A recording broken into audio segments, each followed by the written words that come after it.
Hello and welcome to Raising the Barr, the go-to podcast for business owners and entrepreneurs looking to elevate their marketing game.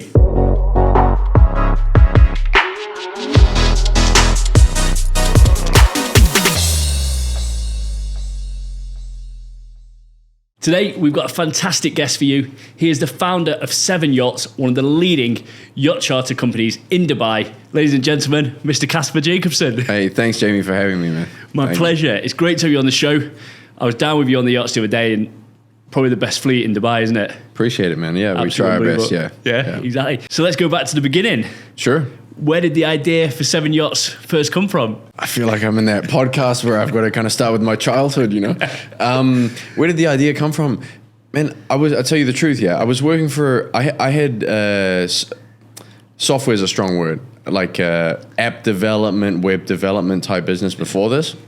That was my background. I'm a sales guy originally, but I had a business partner who was a tech guy. And I had kind of exited that business at about the same time that I moved to Dubai. And I was working with a local guy here who don't believe is still doing this business anymore. But at the time he had 3, 4, 5 boats. And he brought me on as a sort of consulting role to try and build out his sales funnel. That was my sort of premise of it. But he didn't want to listen to anything. And at that time, it was very like Google Ads was what you needed to do. Like if you dumped money in Google Ads, you got a lot back. And but he didn't want to listen. He was like so kind of cost focused. And I sold a few boats for him. I don't want to speak. I got to be careful what I say. I don't want to speak badly, but there's a thing here where people don't get paid. Yeah, often. We've seen that many times in Dubai. Right. So anyway, I sold a couple of boats. It was a few €100,000. I didn't get paid. And he had sort of underestimated the fact that I could do it myself. Yeah. And I chose to leave. I just kind of shook hands and said, look, I don't need the money. It's cool. Well, whatever. It is what it is. But I went out and bought 2 boats the next day and started my own brokerage pretty much the same second. So it was a nice cheap day for you. You know what? I owe a lot to that guy because I learned on someone else's dime. Yeah, which is worth a lot.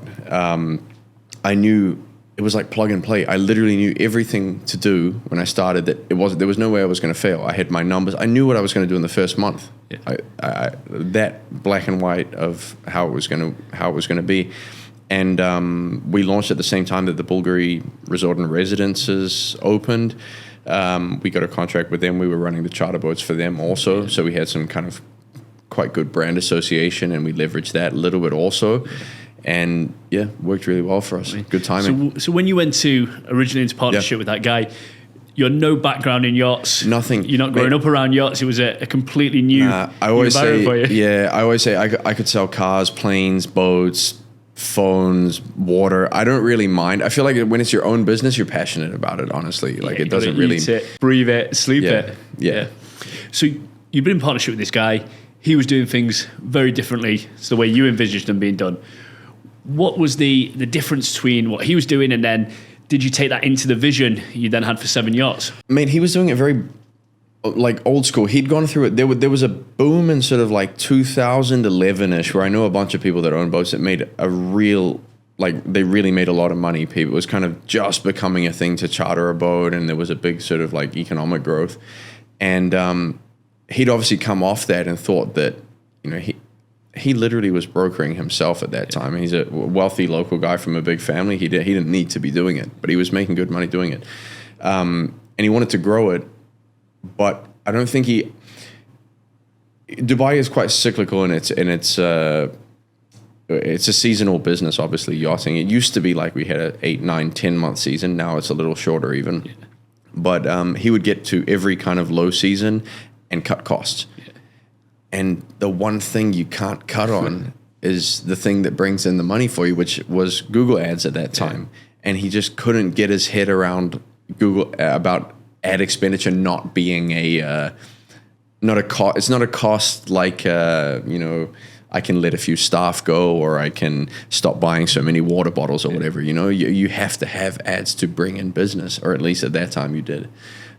So we just saw differently on that, and I knew that if we did that, it worked. Yeah. Set up Seven Yachts. Yeah. You've gone out, you've bought the 2 yachts.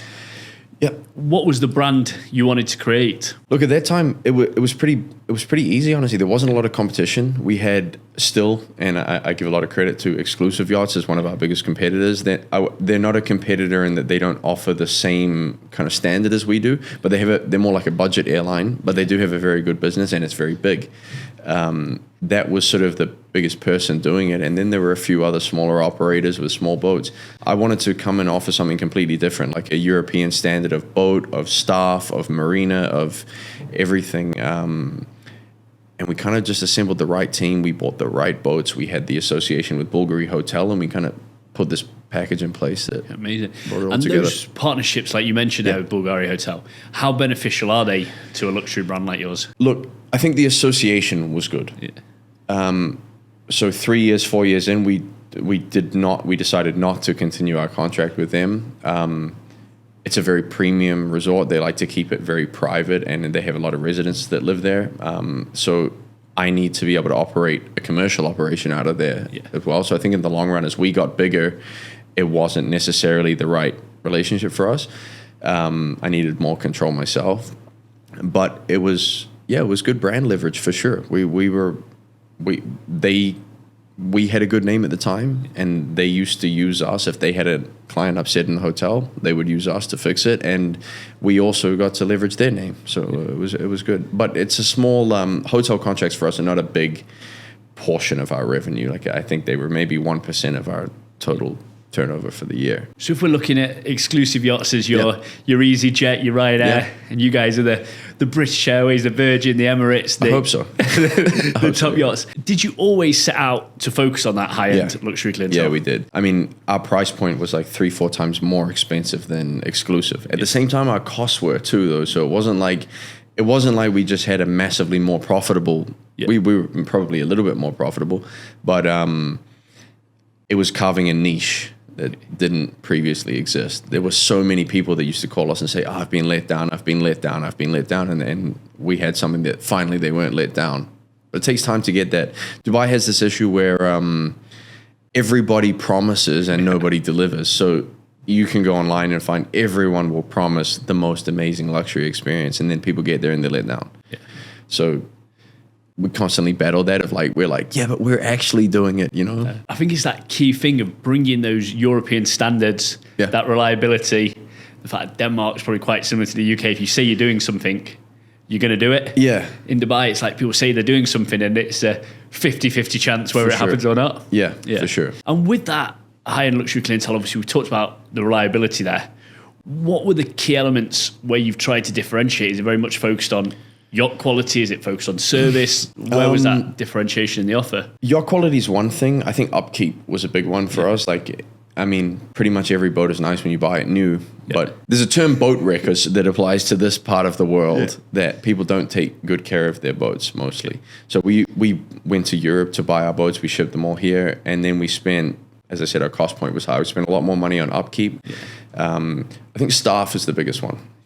You can't hire the same guy that would, tend to your garden to tend to your yacht. It's not the same thing, and I think that's always been, we sell boats also, and specifically when we're selling in this part of the world, it's quite hard to educate the client that, it's a 20 million, they don't have a problem spending $20 million. They have a big problem spending 20,000 dirhams a month for a staff salary, and so for us, getting the right staff was critical. It dropped our maintenance budget. It allowed us to have a way better service quality. It's I would say the staff and the people in our business is the single most important component. And why do you think that is in Dubai? Because if you look at Europe, anyone with a top private yacht in Europe, they're all fighting over the same top captains that they're taking from major cruise liners. Yeah, it's nuts. Offering them massive salaries to come in, great leave packages. In Dubai, they're getting people who've literally got a yacht license, and that's about the upkeep. It's crazy. Funny one is, on the visa, a captain's job is actually called a boats driver. But it's quite appropriate, honestly, because a lot of the companies or a lot of the private boats, they really are just a boats driver. But the job is so much more than that. And I mean, for guys that we we would hire for the same position and spend, I don't know, 10,000 euros, like 40,000 dirhams a month for a captain on a 90, 100-foot boat. Other companies would be paying like 8,000. Yeah, it's you know, wild. so it's a massive discrepancy. Like. And it's going to bite you in the arse eventually, because like you said, a good captain's going to take care of the boat. Yeah, There's not going to be any damage. It's going to be in safe hands. Safety, like the safety, quality of the boat, the maintenance cost for the owner of the boat. It's.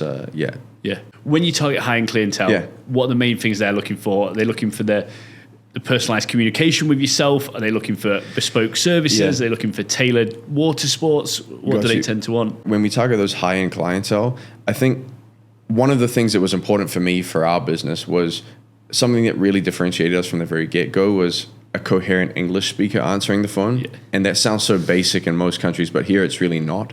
If you call 9 out of 10 companies here, it'll be pretty dicey communication. So it was important. I mean, I think my number's still on the website to this date. Like, it's really important to me because I don't know if the guy who's calling is going to spend $20 million or 2,000 dirhams for a couple hours. I don't know. And I have to, I have a good feel on vetting people from now, within the first few seconds I can tell. But from the second that somebody answers the phone, I need their experience to be completely different to what they get with other people until they get off the boat, the whole thing. And does that personalized communication aspect, do you find that turns people who could be one-time customers into repeat visitors year after year? Yeah, definitely. Yeah. Look, we have so many repeat business, repeat clientele, and it's not just that, it's referrals too. Like, I get people commenting me, I won't say his name, but I had one this week, for example, where a woman contacts me, I'm a great friend of XYZ, and I'm thinking like, well, that guy comes like 3-4 times a year, and now I've got 2 or 3 of his friends that come 2-3 times a year. And actually, and I know, one of the things we wanted to talk about was influencers later on, but that referral is way more valuable to me than influencer marketing, for example. I mean, that referral is worth more than ads. And we'll get back to the influencer thing, but I have a theory on it. Yeah, far away with it. Let's jump into it. Look, I think here's the thing with the influencer stuff. The reason, look, we've had every celebrity celebrities is a little different because celebrities, the people that follow them aren't necessarily in the same circle as them. Yeah. But in reverse, the influencers, often the stuff that they're marketing isn't actually how they move in real life. So what's way more valuable for me is someone that if I have a high spending client, generally their friend group is the same, right? So if I can get stories or referrals or posts or whatever it is from them, that the amount of business I get back from that is significantly more than influencers. Influence is great, but it's exposure just.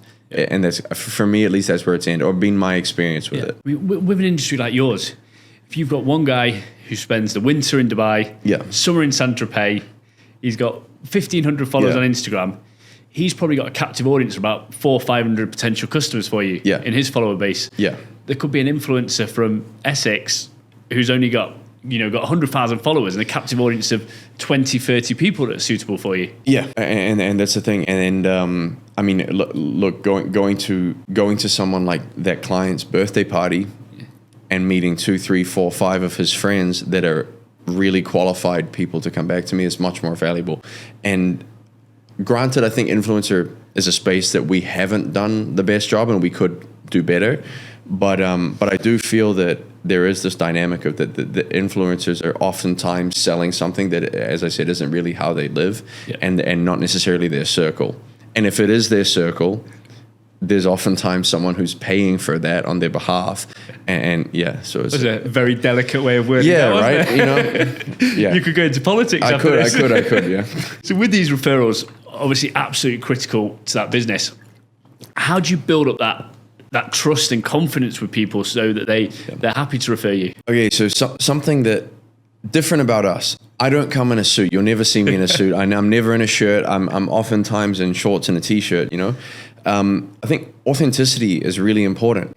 Authenticity, I like to think I'm authentic. People that are in our industry know myself and Mihai, who's been with me since day one as well, is like the black t-shirt guys. Yeah. Because that's who we are also. We grew up in Australia and New Zealand. If I've got a skateboard and a surfboard, I'm pretty happy. I don't need a yacht. So that's kind of who we are. And I think when people feel that you're authentic and you're not trying to, I'm not trying to come and like be something that I'm not, that comes across automatically, and it goes further than that. I think something that's always been important to me is I sell boats and I do boat stuff, and a lot of times people come and say, well, you've got this incredible network and database of people, you could be leveraging that and selling more. And I'm like, I can. But the moment that I cross that line of, hey, do you want to buy a villa from me? Yeah. I lose all my credibility, and suddenly I become a salesman like everyone else. Whereas if someone wants that, they'll ask you for it. So in the same way that I feel like being honest and authentic and just doing the right thing by people, I do think that understanding where you fit into the ecosystem of that person's life also, and not crossing that line sometimes will allow you to cross it and go way further, but it'll happen naturally. You don't need to be forcing it. I think it always looks a little bit on the desperate side when people start doing it as well. Like you'll see someone with a business who's then advertising another product online. You think, well, what's wrong with their core business? Right. I mean, online, or it can even be, I get it the whole time. It'll be like a guy who I know through boats or through cars or something, and then like, oh mate, I've got a guy who's selling a 100 million dirham villa on the Palm. I'm just thinking like, yeah, you kind of lost me now, dude, because now you look like you're sort of taking advantage, So I think that you've got to be, especially because the clientele that we deal with are not stupid. They've got there by not being stupid. They're intelligent people, So I have to, it's really important to me that if someone wants to do something else with you, they'll ask you. Yeah. I mean, even with these high net worth individuals, they've got the money, they're happy to spend the money. Yeah. They're certainly not happy to waste it or be taken advantage of. Sure. They almost drive a harder bargain than the average man a lot of the time, don't they? No, and it's the same thing. It's like, again, being authentic. And oftentimes I find myself, in fact, people that I've worked with in the past are like, dude, why did you talk that guy out of a sale? I'm like, it wasn't right for him. Yeah. It wasn't right for him. Nice. Simple. And that has always been, at least my ethos of sales, is just being honest. Sometimes you will lose to someone else. Sometimes you will lose that deal to someone else. That happens. But in the long run, I do feel like the good clients will stick with you, and maybe you won't do that one small deal, but they might come back 5 years from now and buy something for $50, $100 million. You just don't know, and you got to. I like to always do it that way. Yeah. There's a right and a wrong way to do things. It confuses me a lot of the time with salespeople. Yeah. Where they think, like the other day, I went into a store with no other intention other than buying that thing, but because the guy is so pushy. Yeah, I've walked out there without sunglasses store. Exactly. Can I show you some sunglasses? No, man, I was about to pick those ones up myself, but like, no, I'm not going to. I'm just going to leave because I'm uncomfortable. No, and like you said, that I agree with you completely. I think if people know you're not going to push them in a deal, you're not desperate for their money. Yeah, you want what's best for them as well as what's best for you. Yeah. When the time's right, a deal will be done. Yeah, so it's 100% the right way to do it. Yeah, and you mentioned there the authenticity. Mm-hmm. So you're in this catch-22 situation at times where you've got to continue to appeal to your high net worth exclusive audience. You also need that widespread attention, that brand recognition, the Google ads, everything in your marketing strategy. How do you find those two come together? Look, we spoke about it like a few minutes before we came on, right? We've never faked it till you make it. We actually had what we were selling. So for me, it's been a little bit back to front. I think now I'm learning, as I said, the importance of, like, for example, if someone Googles your name, they need to be able to find you. And whether you pay for that place for an article or whatever it is or not, it doesn't really matter. Because the alternative is that they don't find you. And they're like, and if you're selling an expensive product like we are, or any product, it's really, really important that if I Google Jamie Barr, I need to be able to find you. And I can't let somebody else control the narrative, and I can't let there be no narrative. So I do think I don't like, I feel like, especially in Dubai, a lot of people use, I'll give an example of it too. A lot of people use these kind of like car networking groups. Do you know what I mean? Yeah. Like they'll sort of, a lot of times sometimes rent, but even buy a car that's actually quite far out of their means. Yeah. But they do it to get into the circle of other people that are moving in that space. I'm not big on being insincere. I don't like that. I feel that's a little bit manipulative, but you know, it's a strategy, and I think it works for people. Like there is definitely you got to paint a picture. You got to advertise yourself, present yourself in the best way possible. Exactly.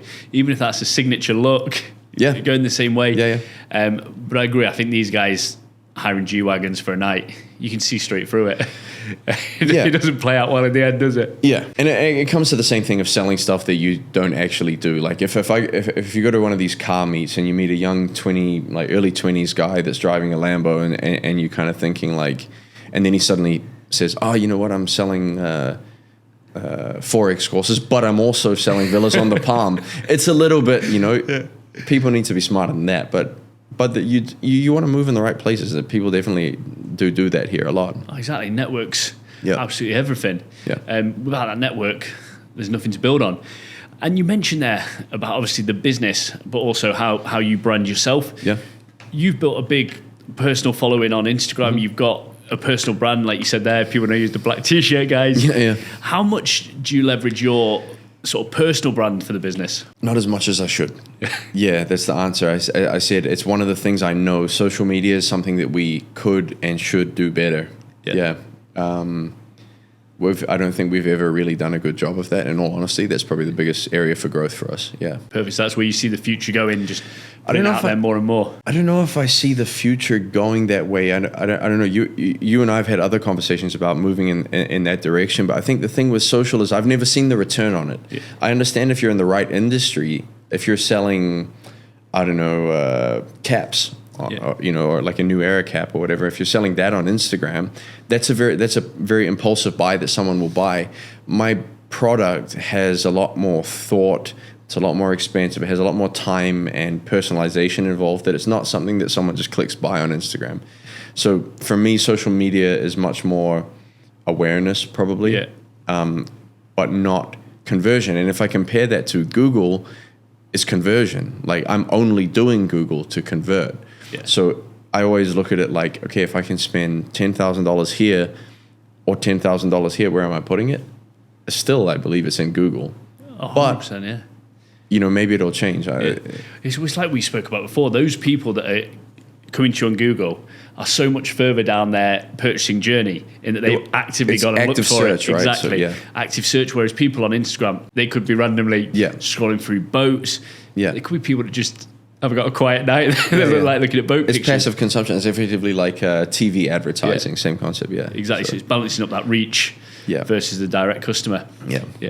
So let's dig into the actual yacht experience. Because at the end of the day, that's what we're selling.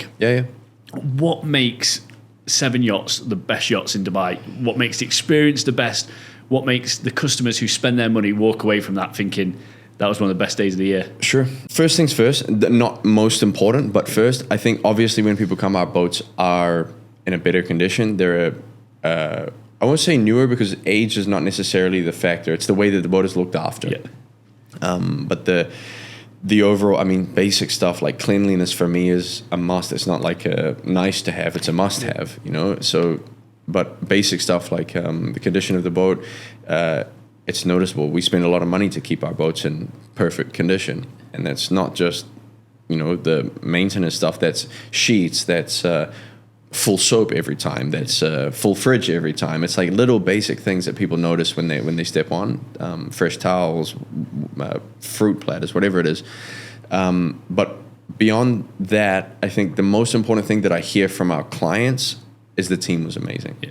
And I started to realize that more and more because it was also one of the things when we were starting out, it cost me the most money.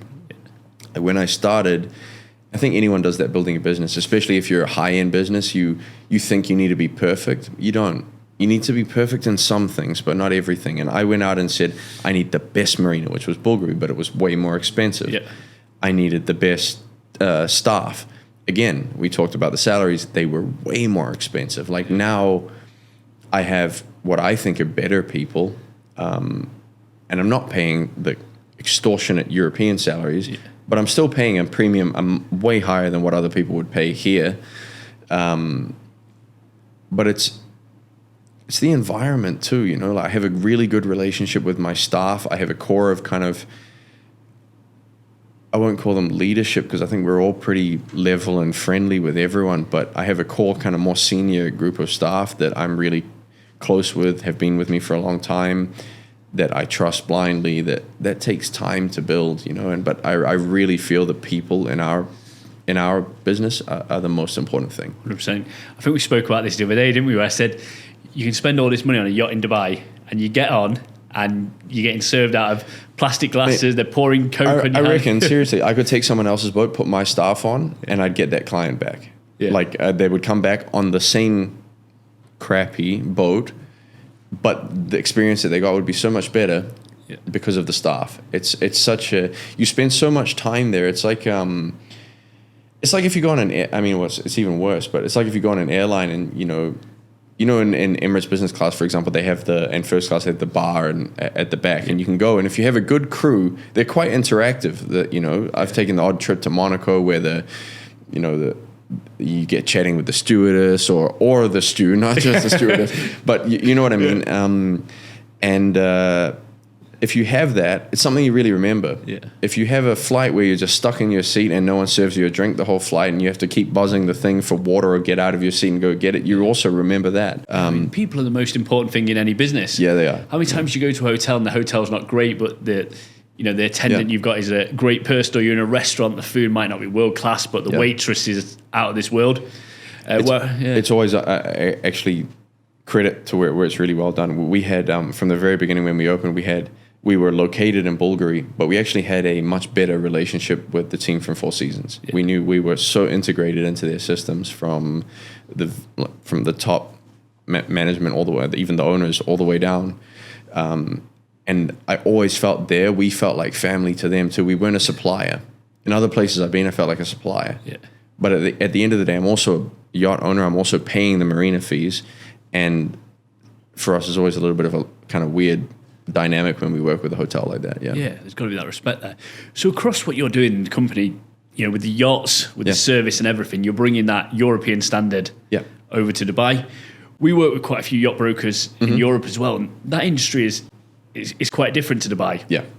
In that, Dubai does tend to work off these 2, 4, 8-hour charters. In Europe, you never really see anything less than a day. Yeah. And a lot of them are weekly charters, etc. That's never really taken off in Dubai, has it? No, you don't have places to go, I think is a big part of it. You don't have the destinations where honestly, if I get someone calling me, I want to take a week, I talk them out of it because, again, being honest, they'll have a bad time and they won't come back. If I tell them, like, listen, I'm going to put something really nice together if you're a day or 2 or 3, maybe if I really want to stretch it, they'll have a much better experience on board. I don't really want them for a week, if I'm honest. There just isn't places to take them here. You can do Oman on bigger boats, but it's a little bit more complicated. You have different regulations leaving the country. Yeah. But yeah, I think that's the main reason why. And on a 2-3 day charter in Dubai, where can people actually go? Is that down to Abu Dhabi? Yeah, if I sell 2 days is a stretch, even honestly. Yeah. If I do a 24-hour, let's talk 24 hours. If I do a 24-hour charter, I'm sending them from Dubai to, let's say, Nurai, the Nurai Island, which is about 3.5 hours away. I think that's probably the best place you can spend the night and anchor and spend it in the bay. Depending on how adventurous, then we can take them into Yas Marina. They can drive race cars on the track. The canal in there is quite nice.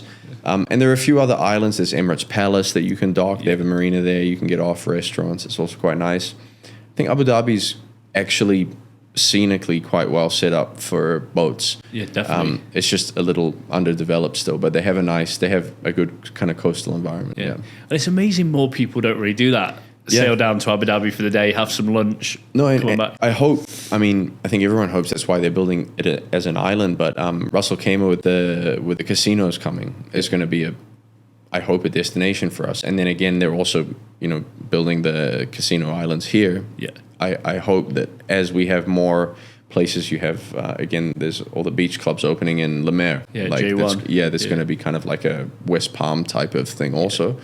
So the more places we can get like that with a dock, suddenly we start having destinations we can extend our trip length. Because at the moment, I sell basically 4 to 6 hours, really, which is go on board, have a really nice time with your friends, your family. We do private chef. We lay out the best possible experience, water sports, jet skis, whatever you want, and create a really condensed, amazing experience within 4 to 6 hours. If I try and stretch it to 8, it's tough. Yeah, it is. I think that will be the evolution of yachting in Dubai. Yeah, trying to move forward to that south of France vibe where you go out in the morning, go on the water toys and that, and then tender into a Nikki Beach or those kind of vibes. But at the same time, this one of the things that is great about it. And if I look at other markets that I wanted to go to, actually, we nearly went. We did go, and we still have the option to do it, but we haven't pulled the trigger on it yet. Was Miami, an expansion to Miami. I like selling 4 to 6 hour trips. Yeah. Reason being, if in Europe, for a boat to be successful, if you're an owner and you didn't overspend and you bought a pretty well priced, let's say 50 meter boat, 150 foot, something like that, to get 5% return after your depreciation and everything, you need to make 10 to 12 weeks of charter. Yeah. You miss one of those weeks, it's your whole 5%. Over, 5%. Yeah. Go buy an apartment for 5% and guarantee your money. It doesn't make sense. So I'm quite happy selling hourly stuff where if I miss one booking, it doesn't really. I have so many bookings. I'm selling a bulk product, so it doesn't matter to me so much if I miss one. The longer the charters get and the more money that's in each charter, when we first started, our business was much smaller, obviously. And in the Formula One weekend in Abu Dhabi, we had like 20 to 30% of our year's revenue tied up in one weekend. Yeah. So that's pretty detrimental if you miss one booking for that weekend, It's a big weekend, isn't it? Yeah. And people obviously do say it is a seasonal industry. Yeah. Dubai has arguably got a longer season than the Med. Yeah. You've then got these key events that you can make real money on.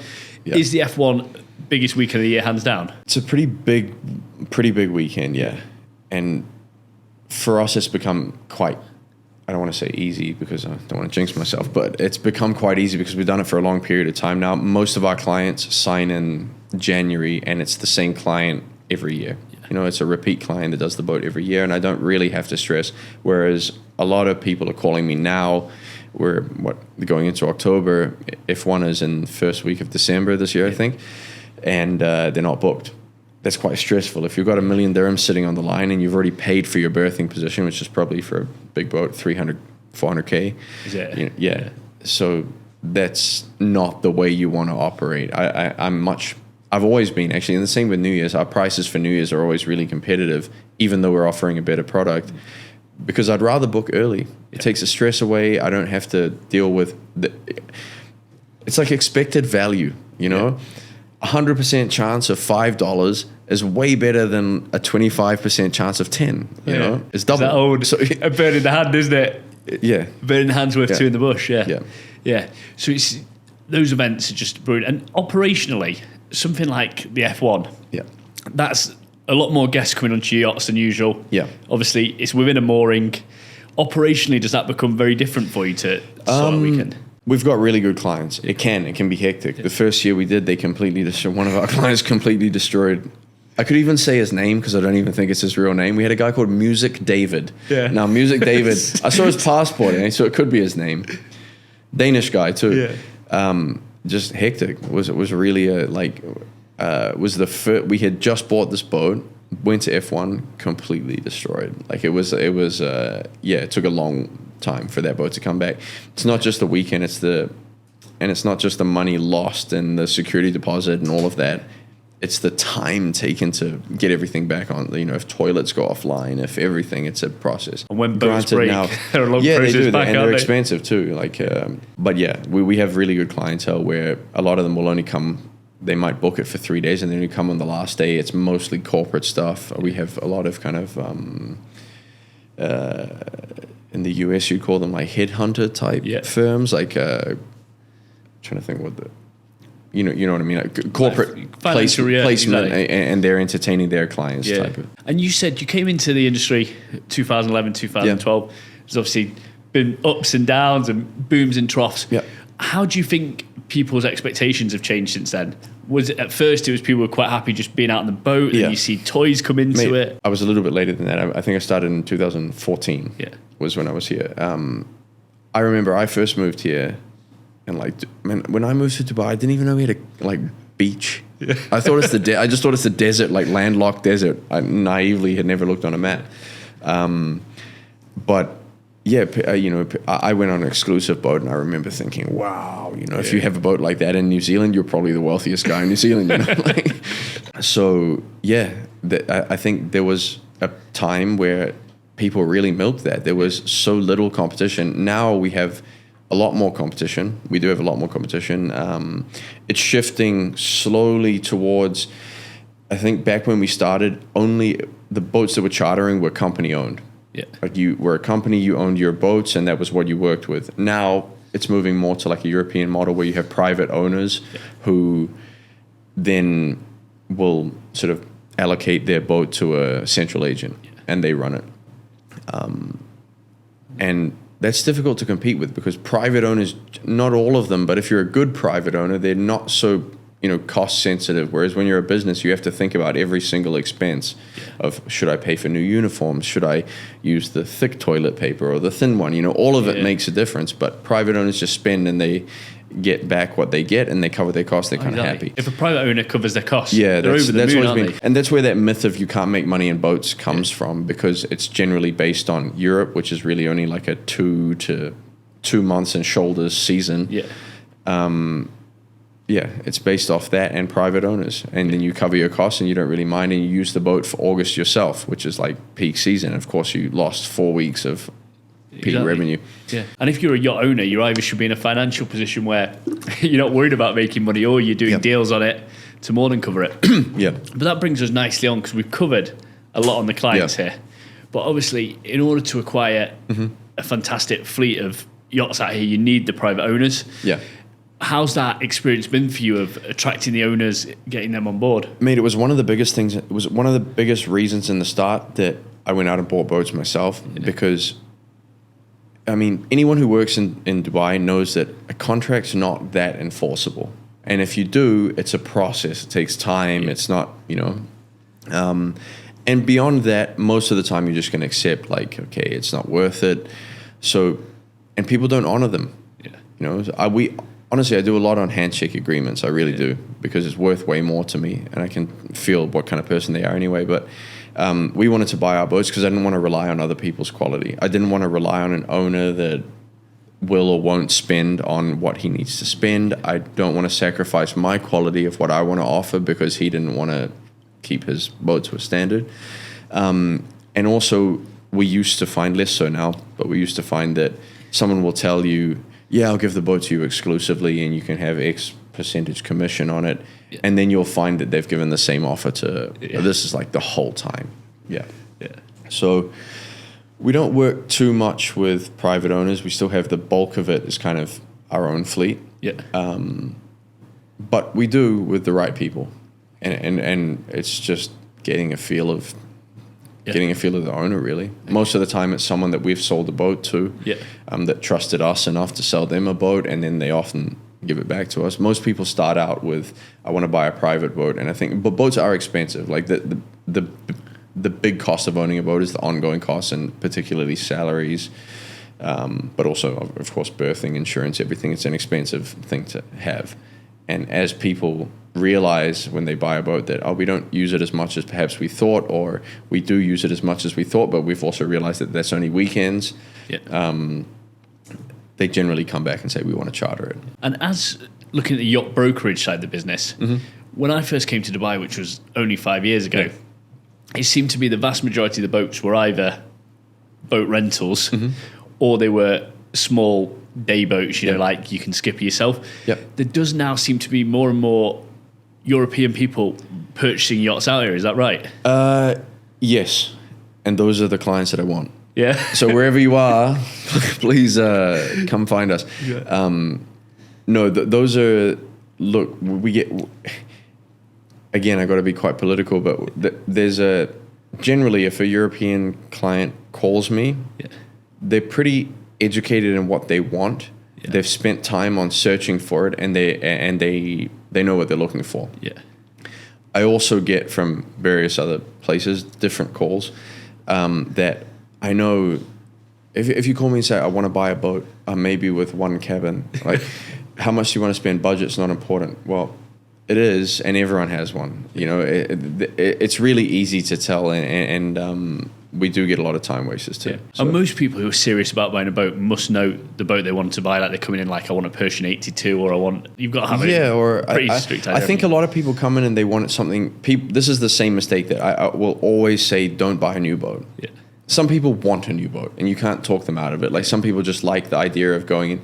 I think for them, it's like getting a car from the showroom. You know. I've learned you can't talk those people out of it. They will make that mistake, but they will realize eventually, and most of the time, the second boat they buy won't be a new one. Yeah. They take a big hit on the depreciation. It's quite hard to sell it generally because they're attached to a price point, and they won't get that price point when they sell it again.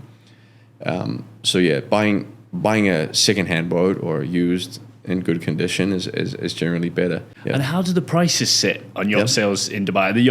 The same yacht here is more expensive than the same yacht in Europe. Depends who you're buying from. Yeah.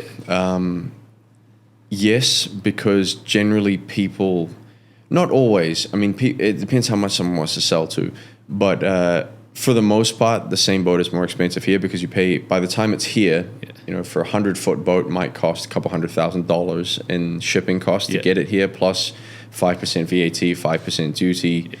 So there's a bit of cost.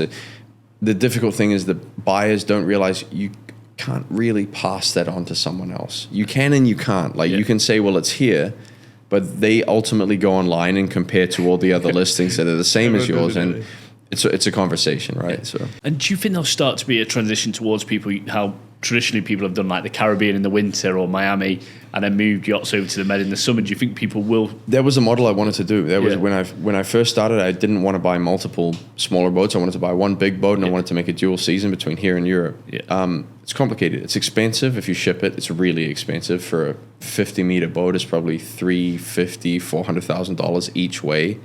Yeah. So that's, maybe 4 weeks of charter just to cover your shipping costs. Yeah. You can, for the right size boat, a steel boat, maybe sail it, but then you've got this totally separate security risk, which is getting worse, not better. I don't think the dual season thing is feasible. It's not feasible. I don't think so. Yeah. Look, our expansion, we thought about that for a long time. Our expansion, which kind of just happened organically, was Maldives. Yeah, that worked really well for us. The boats are used differently there. They're used for hotel transport primarily, like transfers to and from the airport, and some charters. Yeah. But the great thing is the hotels there they don't want to deal with the headache of owning boats. Yeah. They're quite happy to have something on a lease, and they generally pay a premium for it, and generally also, if you negotiate correctly the contract, you're paid upfront or at minimum maybe quarterly. So you'll buy a yacht and then send it there. Yeah, send it there. Yeah, amazing. If I could do that with all my boats, I would. That's a fantastic deal. I'm giving business secrets away. There'd be none left to buy. No, really, that's a great business. Yeah. And you mentioned there about, like you should get a massive boat for Miami and that. At the minute, your boats are probably some of the biggest in terms of the ones out there for charter. Yeah, look, yes and no. We deal with I always knew when I first I bought two boats in the very beginning. I bought I wanted an 80-foot and I couldn't find one. Yeah. But to me, the size to have was an 80-foot and something around 50. I ended up with a 60 and a 90, but it was close enough that they had the right sort of capacity. I wouldn't buy anything over 100 feet for charter here. You can't fit under bridges, which if you have to go all the way around the palm every time you want to go out, that can be, and it's not just the time to do it, it's also the weather sometimes permits you to not go out. So it's the most exposed area. Yeah. So there's bridges, there's it's also the bulk of demand is in that, it's like a pyramid of demand, right? You have a lot in the sort of smaller boats and it gets smaller as you go up. Yeah. We do manage on behalf of some private owners, some much, much bigger stuff, but then you start looking at, okay, I'm covering costs. Then it's not a business for them. But they're not looking at it as a business also. It's something that they bought as a private asset, yes. So it's not really viable in Dubai to go into that super yacht market? I've seen people try. I don't think so. Yeah. I don't think so. I've had owners approach us and say, look, we're bringing this boat. I'm like, I have a really good, someone I consider a close friend actually, is a much older gentleman that was a client originally, who lives in Miami or in Fort Lauderdale, and we were going to open our business there with him. Yeah. he's offered a bunch of times, I'll buy you guys a 130-foot boat and I'll give it to you 50-50 split. That's unheard of. No one gives you 50-50. I've talked him out of it. Again, because I know that relationship is worth much more than getting that one boat. I've said no to it so many times. Because when the right thing falls into place, it will fall in and I'll still have that relationship. If I said yes to that, knowing it's a bad investment for him, I'd lose that guy. Yeah. Like, I don't think you can make money in those size boat. It's too expensive to buy. Oh yeah, massively expensive. Yep. And do you find there's a sweet spot for people looking for charters, like, and in terms of Size-wise? the number of people looking to go out? Yeah, definitely. Yeah. Again, buying those sort of like 50 to 80-foot boats. There's two segments. I'd say there's like families that come on holiday, which might be like 6 people or 4 to 6 people. That's one segment. Then you have kind of groups that want to go out and have a party that's like 20, 25, 30 maybe on the upper end. And then there's some, I'm going to designate them as the footballers, but they're not just footballers. They're kind of like, they might be like young guys who've come to spend a bit of money here over the weekend and they pick up a few girls along the way and they end up with and ballers. they end up with a group of 10 or 12, you know? So there's like 6, 12 and 20 or 25 that I feel are the core categories you need to cater to. Okay, perfect. Right, you ready to jump into some quick fire questions? Yeah, let's go. Let's go for it. So, what makes Dubai a perfect location for having a yacht charter company? Oh man, I got such a good answer for that. Season length. Yeah. Cheap fuel. Yeah. No tax. Tax is a big one, obviously. Yeah. Cheap fuel. Relatively lower salaries, like we talked about, to Europe. And I think kind of tied into that is not lack of labor control is not the right way, because my guys do it voluntarily, but I couldn't work my guys the way that they work here in the US. Yeah. Like when I looked at opening in the US, I would need, for example, to have a full-time sort of service crew that do the charter, and then I'd need to, because just the hours worked, I'd have to roll them off and bring on like a cleaning team to then come and do a 3-4 hour cleaning job and then put the other guys back on. I wouldn't be able to work people the same way that I would. So I think the labor conditions, salaries, tax, And the fuel fuel's prices, a big one. yeah, Big one. and the season length. Yeah. Like that was the attraction of Miami, is that it's one of the only other places that you really have like a 8, 9, 10 month season. 100. My friend, he bought his yacht over from Europe. And after like 2 months, he said to the captain, "There's not been a fuel bill yet." Yeah. Because we're not filled up. Yeah. On a big yacht, it's nuts. I mean, you might go the whole year without filling up. Yeah. Wild, isn't it? Okay, so that's that one. Yep. One thing you wish you'd known when you started Seven Yachts that you know now. You don't need to be perfect. I spent so much money, wasted is a better word, without, not intentionally or not knowingly, but one on, I think, across the board, but probably crew was one. Yeah. And I think for many reasons, one, if you have like we had quite a toxic sort of like chief captain at one point, like a fleet manager, and the churn that we went through, and that cost me a lot. Yeah. He was expensive himself, but beyond that, the sort of like abrasiveness of the relationships with him just made so many people leave, and each time that means a visa, that means like termination payments, that means, you know, it was really expensive. Yeah.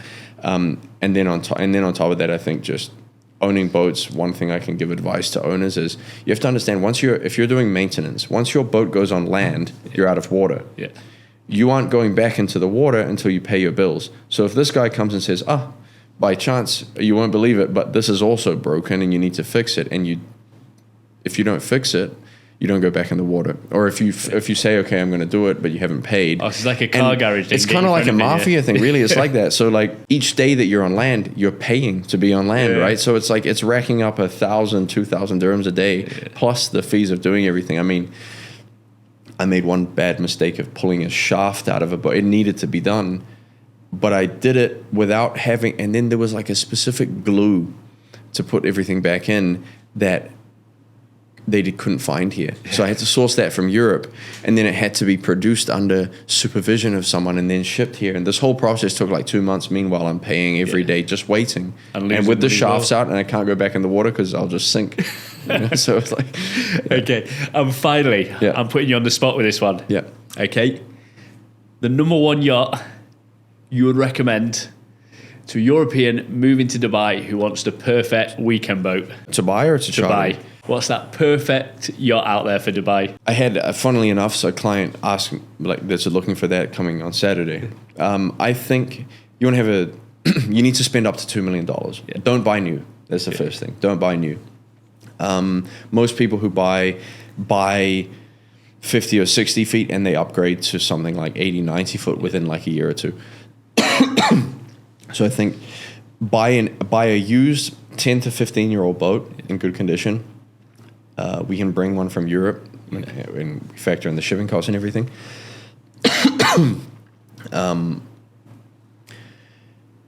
Spend up to $2 million. Don't try and break the bank and spend $5 million. You don't need to. Yeah. Yeah. Okay. And look at what you can sell. Look at that actual what price you've got at the end to sell it for. Treat it as an investment. If you buy one for $5 million, you're selling it for $2 million. Are you? You buy one for $2 million, you probably sell it for $2 million. There's appreciation. It's a really crazy, big difference. isn't it? Yeah. It's crazy. And there's also a lot more people looking to buy in that price range of $2 million, so the boats are not very liquid. Exactly. It's like I saw on someone's post the other day that out of any property in Dubai, a penthouse is the hardest to sell. Yeah. Because it's really a vanity project. Time on the market. It's not that much different to an apartment. Yeah. There's 2 floors below, at much less. It's not a villa with a private pool and stuff. Yeah. So that's that. So for anyone listening or watching who's got $2 million they want to invest in a boat in Dubai, Yeah, I got you. Casper's your man. Hit him up. He's got the perfect ones. But no, in all seriousness, I've been on Kasper's yacht several times now. The Seven Yachts fleet is, in my opinion, one of the best in Dubai. The boats are beautiful on the interior and exterior. So do check them out. Where can they find you, Casper? Me personally, I'm around all over the place, but our boats are down in Dubai Harbour. Come down to Dubai Harbour. We're looking at opening... we may go back to Bulgaria. We're working on that at the moment. Yeah. But yeah, Dubai Harbour we're based at.